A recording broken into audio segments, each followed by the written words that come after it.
Okay. Good afternoon, everyone.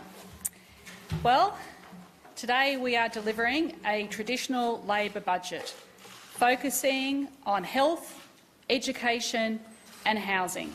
I believe that no matter where Queenslanders live, they have the right to have good, decent health facilities, to make sure that their children have the opportunity to get the schools and the education that they deserve, and that people have the opportunity to get a roof over their head. So this budget is a traditional Labor budget focusing on what Queenslanders need. And Queensland is roaring back. You cannot hold a Queenslander down, and the Queensland economy is coming back bigger, stronger and faster than any of us could have expected. I know that Queenslanders have worked really hard, especially during these unprecedented times of the global pandemic. And it's absolutely crucial that, because of our strong health response, it has enabled our economy to recover faster, and that has enabled a strong economic response. Our economy is growing bigger than it was before the pandemic, 12 times stronger than expected, double the national growth rate. Household spending faster than the rest of Australia, dwelling approvals faster than the rest of Australia. And not only is debt down, we are on track for a surplus in 2024. And I know the Treasurer is very pleased about that fact. The first state in Australia to do so.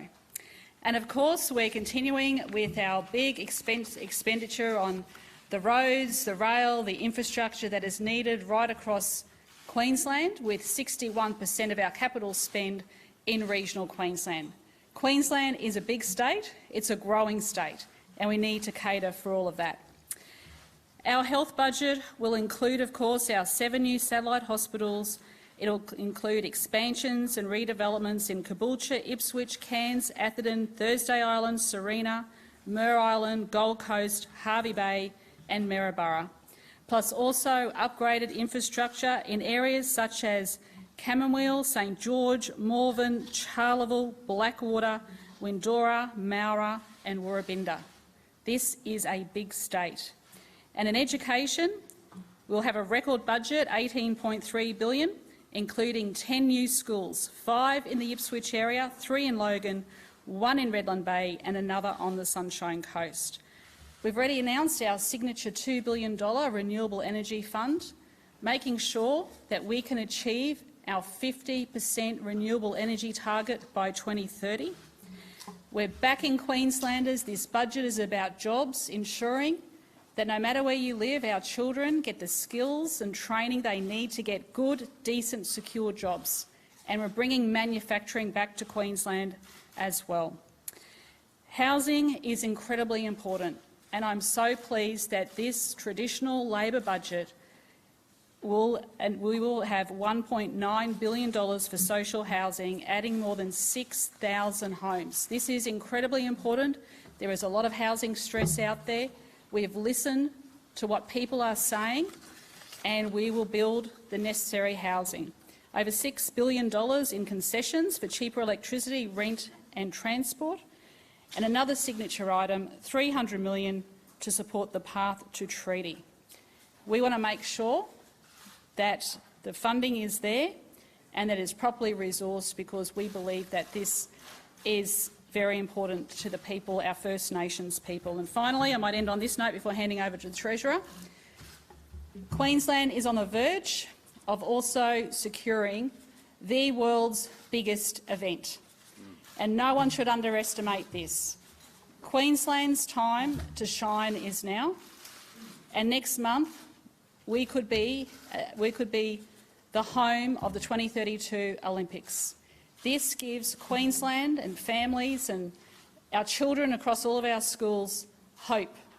And over the last 12 months of dealing with COVID and this pandemic, I think it's wonderful to have something to look out towards the horizon, as our golden days are well and truly ahead of us. Thank you, Treasurer. Thanks, Premier. This budget delivers a dividend to Queenslanders for their strength and resilience in responding to COVID-19. A dividend of more health funding, a dividend of more housing, a dividend of more jobs, and a dividend of returning to surplus. Queensland was the first mover going into COVID-19 with our strong health response and also our support for business and industry. Now we are the first mover coming out of COVID-19, maintaining our role as the best place to be in Australia. And we are sending that message to the rest of Australia and to the world. So this is the best place to be, to live, to work and to raise a family.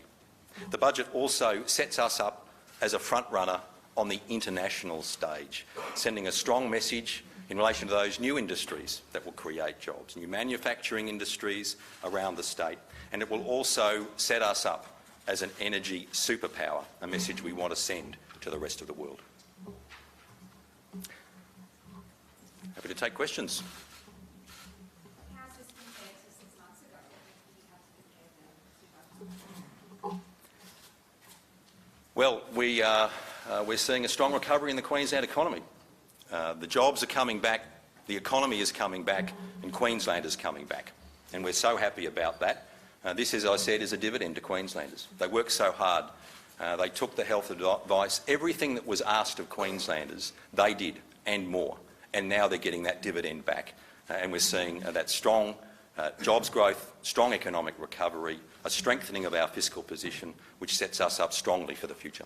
How much of that budget turnaround can be attributed to the increased valuation of the Queensland title registry? You know, in a short space of time, it's gone from, value of $4 billion to 7.6. How much of the budget recovery can be attributed to that? And has there been a fair bit of, cooking the books there to try and make your budget look good? The budget recovery itself is not based on the Titles Office. That really goes to our debt profile. The budget recovery, the fiscal recovery of our state is due to a growth in population, increases in revenue, but also prudent and sensible expenditure growth. And so we've managed those very well, and that gives us the opportunity to move over 4 years into a surplus. And so the prudent management of the budget allows us to improve our fiscal position, and that is a great thing for our state. Are you concerned about a credit? Are you concerned about a credit dinner framing given that the debt to revenue ratio is going to surge to 121% moving forward? Well, I think if you look at our comparator states, you look at how all jurisdictions went through the time of trial of COVID, our net debt position is the best of all 4 big economies. Our debt to revenue is better than all of those jurisdictions. We're managing our interest expense better than those other jurisdictions.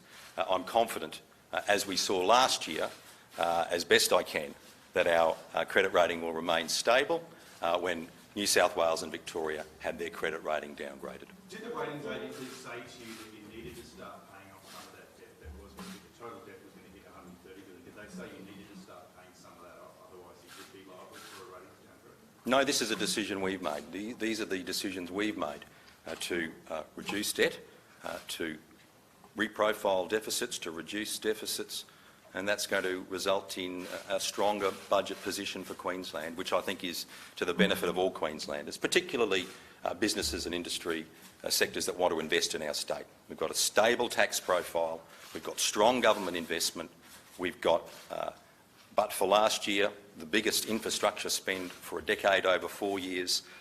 We're sending the right signals that Queensland's the place to be. How can you justify, you talk about reducing debt, your version of that deduction is based on the improved valuation of the Queensland Titles Registry. So can you explain to Queenslanders how you can justify a $4 billion reduction and say that that's a $4 billion reduction? If there's an improved valuation of my house, it doesn't mean anything, it doesn't cut my mortgage. So how does it work in this instance? Well, the Titles Office is moving out of general government along with its revenues, and it's going into a company that's at arm's length from government. And it's a separate company that will have a valuation of $7.8 billion. The ownership of that company counts as an asset for net debt purposes, and we're really really pleased with how the valuation for the titles registry has come in. That company will have returns. We're dedicating 25% of those returns for the Housing Investment Fund, the Path to Treaty Fund and the Carbon Reduction Fund. So that is new money, new investment into those initiatives. The other 75% goes into the Queensland Future Fund, the Debt Retirement Fund, the first fund established under the Queensland Future Fund. All those returns are reinvested back into the fund grows in value, and that value is counted by ratings agencies as an offset against debt. So this is how the ratings agencies use that funding. And we thought, in particular, for the surplus that was in the defined benefit scheme, which remains fully funded, taking that surplus out and putting it in, so Queenslanders could actually have it recognised as an asset, $1.5 billion that was otherwise ignored by ratings agencies, to have that taken into account in our debt profile is very important. But it's not actually paying off debt, it's accounting for debt against an asset. It's not paying off debt, is it? Well, this is exactly the same approach that the New South Wales Generations Fund takes and the Quebec Generations Fund take. This is not new, it's new for Queensland, but this is an important measure that we are taking to bend that debt profile and give Queensland value for the assets that belong to them. And we should do that as a government. Is the paper shop? No. In terms of the $2 billion hospital building fund, how and when is the government going to decide where to spend that money? Well, you've got a big capital spend anyway in the health budget, and that's set out in the budget papers. But what we're now doing is provisioning $2 billion to bring forward projects as they're ready to go. So the first projects that will be funded out of that will be the Toowoomba Day Surgery, the new public hospital at Marta Springfield, and some other minor capital investment. So as new projects are ready to go, there's already a big capital pipeline in health that we're trying to get out the door. As we're ready to go with new projects, we've made provision for the $2 billion and we'll draw that down for new capital projects going forward. So it sends a strong message, as we have since we were elected. We are investing in hospitals, in new beds, in new facilities around the country. The Premier was just out at Roma opening the new $115 million Roma hospital coming online. We've got other hospitals coming online, new and expanded hospitals, and so this sends a strong message that we are investing in more health capital over the forwards and beyond.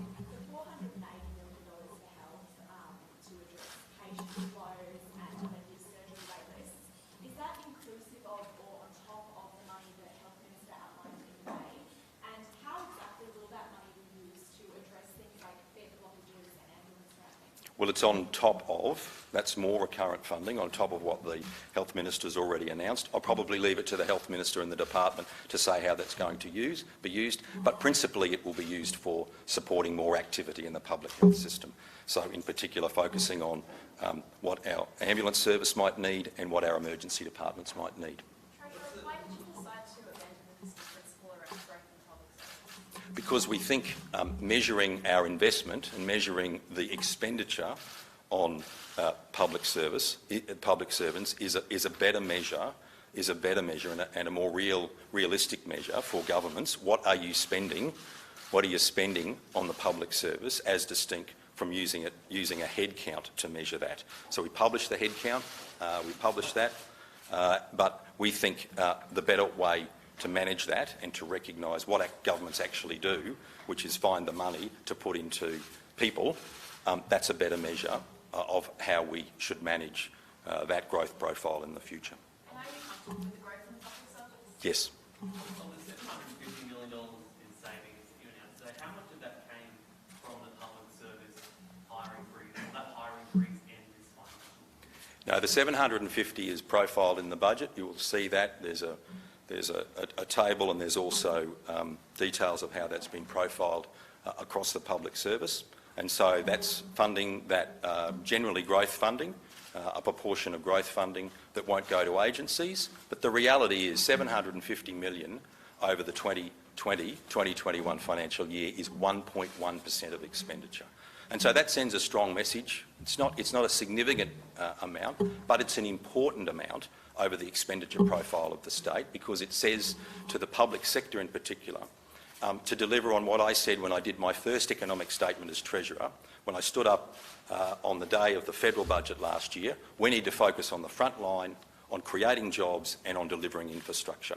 And so that's how we've made that savings, and all departments have had shoulder to the wheel there. You can't say how much the public service hiring freeze actually saved the dollar. Well, it doesn't really work that way. What you see is the reduction in the number of public servants. We've stabilised non-front line at 20,001. We've done what we said we were going to do. We were going to keep that stable, and then the growth in the public service is in frontline staff, which is what we promised in the election. We published our numbers, we put it in our costings, and we delivered it in our budget last year, and now we can continue to deliver it in this budget. And that freeze will end this financial year. The FTE cap, no, will continue. We'll run it on a year-to-year basis for non-front line. Yeah. Keep it at 20,000 or around about 20,000. It may grow over time, but for this financial year we're keeping it. When does the budget assume that the population... I'm sorry, Lydia. Sorry, when does the budget assume that the population of Queensland will be fully vaccinated? We don't make that assumption around full vaccination. The assumption we've made is that there won't be another a virus outbreak. So we're working on the basis that the virus will be controlled generally in the community, and so that's the assumption we've used for the purposes of the budget. So we're not building it on particular vaccination numbers. But look, we're doing the heavy lifting to get the federal government's vaccination program going. That's just the reality. It's fallen to states.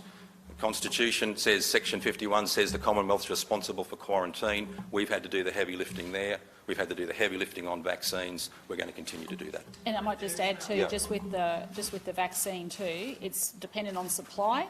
So we're hearing that through National Cabinet there's a lot more supply coming in that last quarter. So we'll see how that comes. What happens if there is no? Well, heaven forbid that there is. This is all, that's all. Well, I think what you've seen from Queenslanders is they're ready to rock. Yep. They're ready to do what they have to do to lock down, to protect themselves, their families and their communities. And if there's any place in the world you'd want to be ready and waiting for an outbreak, God forbid, it would be Queensland, because Queenslanders know what to do, because we're the most battle-hardened people in the country. We know what to do for natural disasters, we're ready to go there, and Queenslanders have just done an extraordinary, brilliant job in responding to the virus. And so I think we're ready to go, Premier, if something happened. And I think too also it shows that people are moving here, they want to move here. We've kept Queenslanders safe, the economy's going well. There's a lot of interest from investors overseas. There's a lot of interest in people moving here from overseas as well. And I think that's because of the great job that Queenslanders have done. You only have to look, as a small example, our screen industry is just booming from strength to strength. You have half of Hollywood living in Queensland at the moment or nearby. Ron Howard getting a bus down the coast. One of the other budget assumptions in there is obviously about international borders. Federal Treasury, when they had the federal budget set, hopefully by the middle of next year, what assumption have you guys got in there? And that's got a pretty big implication for Queensland in terms of international education or tourism from the borders. Well, I mean, Premier, mate, you may be better. I can address the international education. So to part of announce our that. regional quarantine is a component of international students. We've spoken to the Vice-Chancellors about that. Also a component of additional labour supply for agriculture and also for our tourism and hospitality sector. And in terms of it's going to be the federal government's decision about what they choose to do with international borders. And I think it would be a very brave federal government to go down that path until we reach a large proportion of the entire Australian population to be fully vaccinated. Okay, well that means the borders are pretty much going to be... Sorry? I think we have to get the modelling, the health modelling. I know that there's some work that's happening at National Cabinet to look at some of those assumptions, but that decision is going to be based on the federal government, and they have to give a percentage in terms of what they think is safe to do so, because there's going to be a lot of worried people if those borders get opened too quickly. It has to be done when it is safe to do so. But if herd immunity is 70 or 80%, there's no way in the world you're going to reach that even next year sometime. there still is reluctance of people. Well, it depends on supply, and I think what you're seeing now. We had record vaccination rates today. We had over 12,000 people go out and get vaccinated.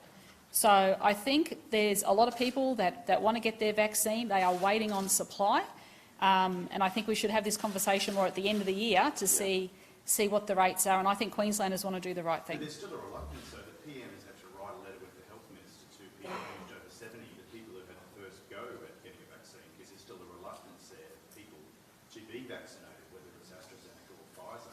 And if there is a general reluctance throughout the community, even if the vaccine supply is there, you're still not going to reach the 70 And Mark, that's a very good point, and I hope that there is a really strong educational campaign for all of Australia when that mass supply comes in, because that's what's been missing from the narrative. The other part of that argument or that discussion is separate quarantine facilities, increasing capacity for quarantine. And we've had this issue with World Camp seems to be off the cards, off the table. Well, that's not actually correct, because what I'm hearing is that there is a lot of conversations that are still continuing between the two departments. So I haven't. I have not had a letter back from the Prime Minister ruling that out yet. So. Okay. Is there any money, any dosh in here for increased quarantine? Nothing specifically, but we are ready to go. So if we need to make provision, if we need to find the funds, I can assure you we will find the funds straight away. The Olympics, because we actually haven't secured it yet, so as soon, and the same was in the federal budget as well, once we secure the Olympics, it would be factored into the forwards from the budget next year. We've allocated some funding, we've allocated some funding to the Department of Tourism and Sport to do some preparatory work for the Olympics. So there's about, I think, 30 million over 2 years to assist them. Are we going to have enough teachers to fill in classrooms in schools for the last year we're facing a shortage? Yes. Very confident. Yeah. Tourism is a major element in the room for this budget in the sense that you don't mention it once in your speech. It's the biggest industry on the Gold Coast and one of the major ones in Queensland. Is the reason for this because the budget assumption suggests that there's going to be no international tourism for the 22-23 financial year? And if so, what is the message to the tourism businesses that are struggling as a result of the pandemic? Well, we continue with the investments we locked in our last budget. There were very significant tourism announcements we made as part of our election commitments. They're all locked in, and then since then you've seen a range of additional announcements led by the Premier, tourism dollars, the voucher schemes supporting tourism industries, or tourism sectors around the state, including the Gold Coast. So, I don't think anyone... Paradise, good to go. Yeah. So. I don't think anyone can question. Yep. That's right, our advertising campaigns, Premier, to attract more tourists to Queensland, and we're seeing that activity now. So I don't think anyone can question our government's commitment to tourism. It's been very strong and will continue to be so. On housing, your government's long had a strategy for 5,500 new social houses. There's a few funding allocations in this budget. How many more social houses will that new money deliver on top of the 5,500 already? So what we'll do is we will accelerate construction of housing. So over the next 4 years, our government will fund the construction or support the creation of 6,365 new homes. That's over the next 4 years. So it's not over the previous profile of the housing program, that housing initiative. So that will be brought forward. And so that will mean the total number of dwellings built or completed under the Queensland Housing Strategy since June 17 to 25, the end of the next strategy, will be a total of 8,845. So basically we're bringing forward accelerated construction, 6,365 over the next 4 years, which is something really big. So that's a couple thousand more than what was already promised, but Over that period, no, it will be more than that. It'll be more than a couple of thousand over the next 4 years. We're really bringing that forward. regardless, the latest figures we have from the public housing wait list is there's 25,000 households on that wait list, and that figure is from September last year. Are you confident that this is actually enough funding to clear that wait list and provide a level of housing that the welfare sector would like to?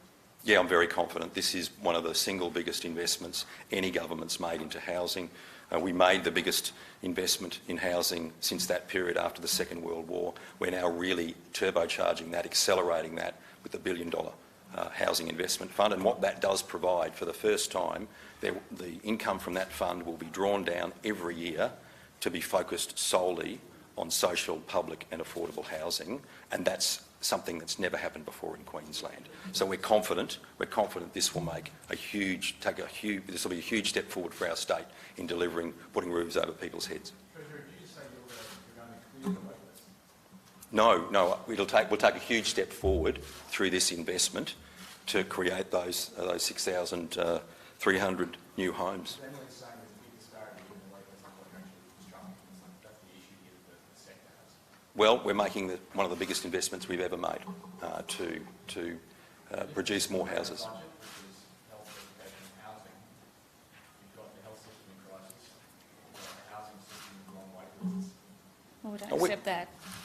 We don't accept that at all. I don't accept that at all. We're putting $1.9 billion into housing. $1.9 billion. Tell me which other government around Australia has put $1.9 billion into social housing. It's huge. It's a very big investment, a very significant investment by our government. Huge. And this is one budget. I've got 3 to go. Let's see what the next 3 hold. But I tell you what you've seen in this budget in the last 6 months is a really significant step forward, a really big step forward across a whole range of areas: health, as the Premier said, schools, housing, one of the biggest single investments a government's ever made. So we're really proud of it. But we'll continue to monitor it, obviously, and if there's more investments we need to make in the future, we'll do that. How many applications are currently on the social housing register? The most recent data is from September. What's the most recent number? I don't have that number with me today, Jack. Could we get it though? Oh yeah, please feel free to ask the Housing Minister. Yeah. Yeah. You're promising you're projecting a surplus of 24-25, 153 million. If you were to win the Olympics, you'd have to set up some sort of statutory authority. You'd have to start spending money pretty soon. And some of that obviously would come off debt, but other parts of it would have to come off the bottom line. If you win the Olympics, will that imperil that very small surplus of 153 million? Well, I think the reality for Olympic. Thank you for your confidence in our capacity to win in July, Yeah. Michael. Very Fingers pleased crossed. about that. Thank you. But the reality is most Olympics historically have not been awarded until about 7 years before the Olympics. So we're in the unique position, if we're fortunate to secure the Olympics in July, to have a much longer runway to land the Olympics and the funding envelope. Of course, we're still working through with the Commonwealth, the 50-50 funding share, but there's a lot of work that will happen over the next 2 to 3 years around that before the investments will start flowing. So I'm confident, with our economic settings and our fiscal settings, we'll be able to support that. But that's why we're doing the hard work now to create that capacity to fund that sort of infrastructure into the future. Just quickly on China, coal exports were down in the budget papers, so I expect it to recover significantly due to that trade tension.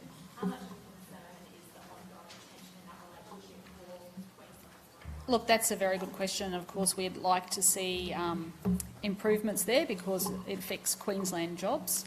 But what we are seeing is some increase in demand from some of our other trading partners, for example, Japan and South Korea. So we're seeing more of a demand now coming from those countries. But of course, it does impact on us, yes. If you were able to travel soon, would you make China a priority to go over there as an emissary to try and improve that situation? I'm not the federal government, Michael. Thank you for your vote of confidence, but I'm the Premier for Queensland, not the Prime Minister. In terms of businesses that have complained that they're having difficulties to get staff during regional areas, how is this focused on? Well, we'll continue to fund our employment programs. So we've got obviously locking in the funding for skilling Queenslanders for work over the 4 years, and then permanently built into the base of the budget. Then we've got back to work, of course. TAFE investments, but then we're going to have our Skills Summit later in the year. So that will be a way for us to come together.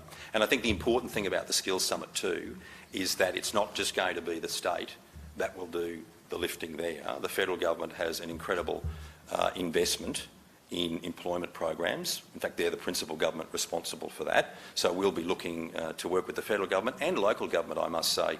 A number of local governments across Queensland have programs and initiatives to support employment in the local community. I think all levels of government need to work there to look at those capacity constraints and find ways to fund that.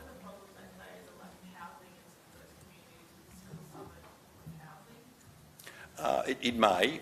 We'll put together the shape of that, but we've got record housing starts across the state.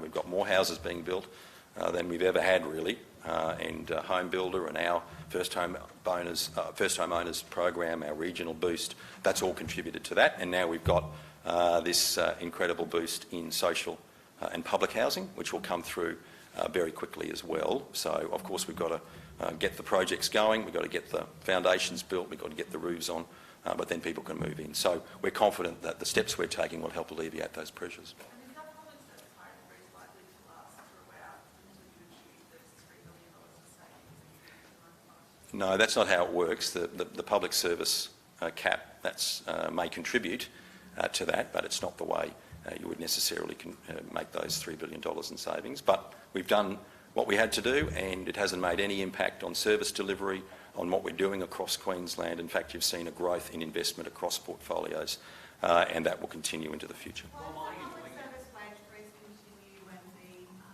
MP's wage freeze won't last September?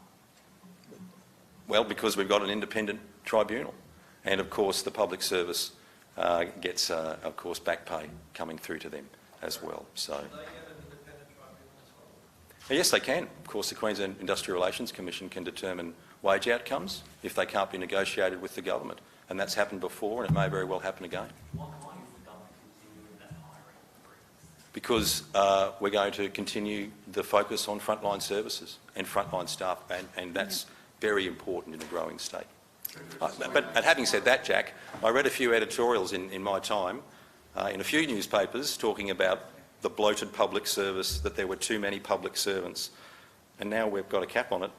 So I think we're getting the balance right for Queensland. We're getting the balance right for Queensland, and that's important. Just on that, following up from Felicity's question about the change to the fiscal principles, is that hiring freeze still the main lever you have available to you to rein in expenditure going forward, or are there other things that you can do to, I think you use the word recruit expenditure? Well, governments make decisions all the time about how and where you fund the front line, but I think you'll see the front line growth very clearly in our election commitments, how we funded them in our costings, and so that's the growth profile.